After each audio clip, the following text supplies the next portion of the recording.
Hello and welcome to the bonus episode of Trauma Therapy Masterclass.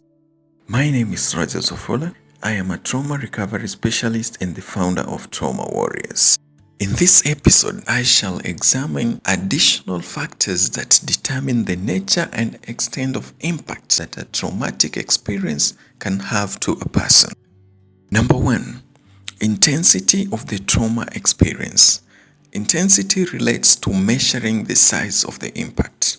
It can be gauged by the level of personal pain, be it physical, mental, or emotional, exposure to violence, expectation of possible death, coercion towards making a decision that violates a person's conscience, and threats of blackmail. Number 2, duration of the trauma. The longer a trauma lasts, the greater the impact it will have to a person. A person can stop resisting because of the duration and view it as a normal experience of life. Number 3, frequency of trauma experiences.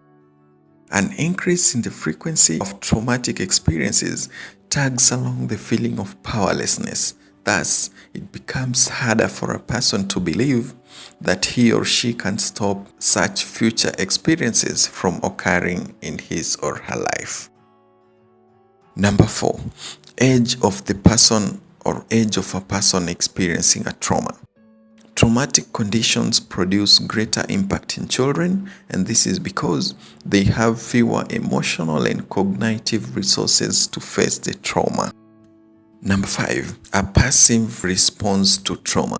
This happens in the case of repeated exposure, and thus a client emotionally surrenders to the experience of trauma. They don't resist anymore and they lack a sense of personal autonomy and voice.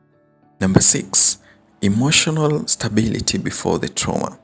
For persons who are battling other psychosocial issues like intense stress, their ability to cope is easily surpassed by the new traumatic experience than the people who are emotionally stable before the traumatic experience comes along. Number 7, reactions from close people. Some of these reactions may include disbelief, silence, minimization, misunderstanding, or blaming the victim.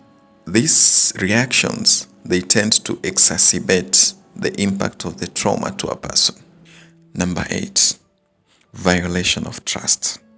Traumatic experiences inflicted by trusted persons tend to have a greater impact to a person compared to traumatic experiences that are inflicted by other persons or by unknown persons. Number 9, number of post-traumatic hardships created. Some of these hardships include disability, job loss, loss of income, loss of a loved one, stigma, and emotional instability. These hardships or these post-traumatic hardships, they serve as memories that remind a person that he or she will not fully escape from that experience.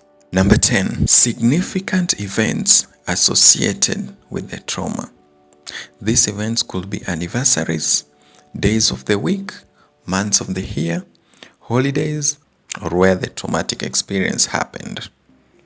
And number 11, a person's interpretation of the trauma. We covered this in the second episode while we were handling perception.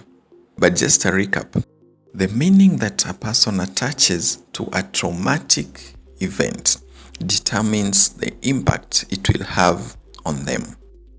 The human mind is wired towards seeking and understanding, any kind of understanding or attributing an effect to a cause.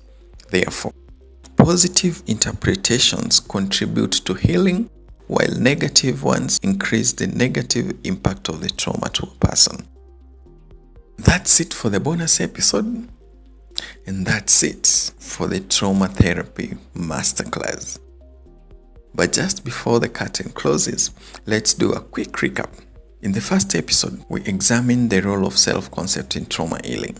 In the second episode, we covered tools of analyzing the self-concept. And in the third episode, we covered the role of perception in trauma healing.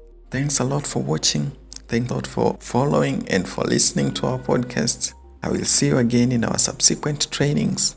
My name is Roger Zofula, and as always, adios.